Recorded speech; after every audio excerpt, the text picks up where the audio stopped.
Marc, ravi de te donner la parole. On s'est rencontrés hier lors d'un petit resto avec quelques soignants qui sont suspendus, dont la plupart sont ici présents pour la présentation du film de Fabien Moine sur justement les soignants suspendus. Il y en a pas mal de témoignages très très émouvants. Et du coup, toi, tu m'as expliqué hier que tu travaillais en fait avec des handicapés, c'est ça? Ouais, et du coup, qu'est-ce que tu peux me raconter sur la façon dont tu as vécu ce qui s'est passé en termes de maltraitance? On peut parler de maltraitance, on peut parler de défauts de soins. Oui, de défauts de soins. T'as une anecdote à me raconter? Comment tu as vécu les choses, toi? Alors en fait, si tu veux, toute l'année 2020 c'est plutôt, on va dire, bien passé entre guillemets, sauf que je me suis rendu compte qu'on faisait plus la police qu'autre chose, et que mon métier en tant qu'accompagnateur social, enfin moniteur éducateur, on accompagne dans le quotidien les personnes handicapées psychiques ou tout autre public. Et en fait, ce qui se passe, la vraie problématique aujourd'hui, c'est que avec les attestations, avec tout ça, en fait, on faisait vraiment la police en disant non, vous pouvez pas sortir après telle heure. Et je me rends compte aujourd'hui avec du recul, je me dis c'est inadmissible, enfin, j'aurais jamais dû faire ça. Et en fait, avec la vaccination, je me suis rendu compte que mes collègues étaient tellement pris dans la doxa que même ma chef de service, d'ailleurs, où je comprenais pas, on n'a pas de recul, on ne sait pas ce que ça vaut, et on leur dit si, mais c'est des gens qui vont pas réfléchir, forcément. Et quand elle m'a dit oui, il faut que tu prennes rendez-vous avec les médecins généralistes, leurs médecins généralistes, parce qu'il fallait qu'ils se fassent injecter. Et en plus, c'est une pré-consultation à la vaccination. Et là, quand elle m'a dit ça, je me dis attends, il n'y a pas d'obligation, c'était avant le 12 juillet, avant qu'il annonce quelque chose. Je me dis mais non, c'est pas possible. Et de fil en aiguille, c'est monté crescendo. Moi, je sais que mes collègues me disaient non, moi je ne veux pas te faire vacciner. Et à un moment donné, ils te disent ah bah si, papa maman m'a dit qu'ils n'avaient rien eu, donc je le fais. Bon. Est-ce que tu peux me parler des 15 minutes là, c'est toi qui me parlais de ça, les fameuses 15 minutes, genre si c'est rien passé au bout de 15 minutes. Alors en fait, oui, alors là c'est un truc, en fait c'est arrivé c'est le 10 mars 2021. Et ça c'est une date qui marquera mon esprit à jamais. C'est qu'ils sont allés à la Masse de Créteil, une maison d'accueil spécialisée qui accueille des personnes handicapées, où il y a un soin que nous on n'a pas, puisqu'on est en foyer de vie, et juste dans l'accueil, voilà. Et ce qui s'est vraiment réalisé, c'est que quand ils sont revenus, parce qu'ils avaient un petit peu les chocottes au début, ils étaient trop rien, ils sont revenus, et à la base, au début, c'était 15 minutes. On disait, vous faites injecter, en attendant de savoir s'il y a des tels problèmes qui arrivent après, du choc anaphylactique. Et s'il n'y avait rien de ça, ça veut dire qu'en gros, vous n'allez pas avoir d'effet secondaire de la vaccination. Et en fait, ils sont revenus la bouche en cœur en disant non, mais on n'a rien, allez-y, machin. Et j'ai eu le droit à avoir de la discrimination, comme je te disais hier, en fait, où on adore mettre des photos sur le bureau de l'équipe. Et là, ils se sont permis de mettre le titre « Les vaccinés ». Et ça m'a terriblement choqué. Donc ils ont écrit « vaccinés » sur la porte du bureau. Les vaccinés. C'était l'équipe des vaccinés. En fait, les vaccinés en faisant rapport, je pense, à la photo. Sauf que moi, je suis désolé, moi je le prends pour moi. C'est-à-dire que moi, je sais quoi, je dois me mettre où je dois dégager de la structure, comment ça se passe. Et qu'est-ce qu'ils ont dit quand tu leur as dit que ça te dérangeait En fait, j'ai même pas réussi à parler tellement j'étais choqué. Okay. Et je les garde au fond de moi. Aujourd'hui, je n'arrive plus parce que c'est là où le travail d'équipe s'est scindé. Okay. On parlait entre quatre murs parce qu'on ne pouvait pas justement échanger avec les gens. Donc, j'ai essayé d'échanger, j'ai essayé d'alerter mes collègues en disant non, faites attention à ce que vous faites. J'ai même alerté avec Hold Up, en leur disant voilà, et on m'a dit que c'était complotiste, machin. Et en arrivant jusque là, en fait, je voyais que ça ne servait à rien de discuter.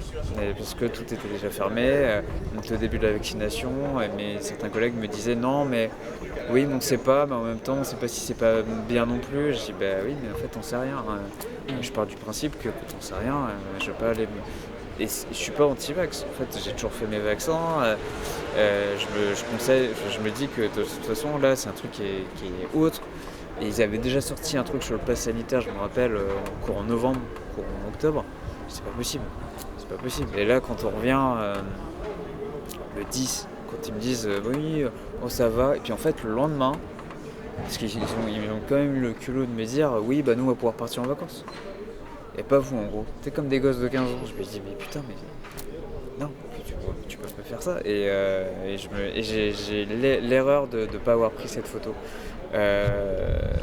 Parce que peut-être que je serais allé plus loin si j'avais eu cette photo.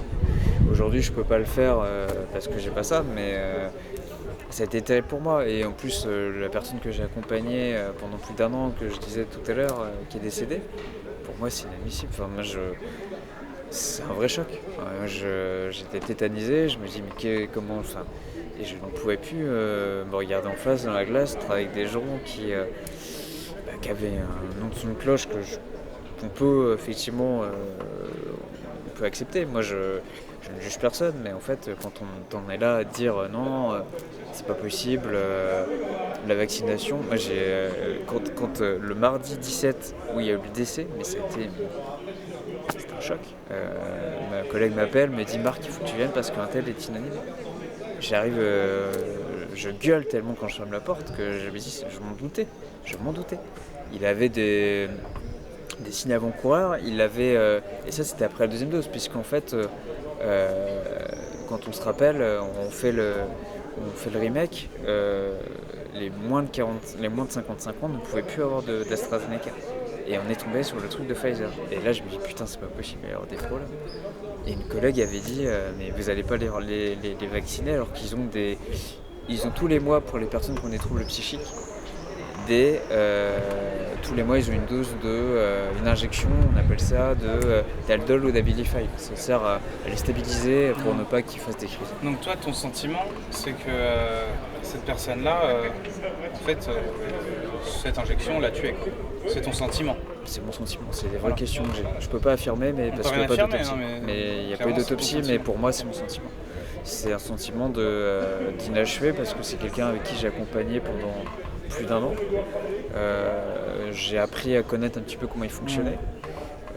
Il venait au bureau, il somnolait, il s'asseyait, on disait vous dormez, machin. Je dis non, ça va.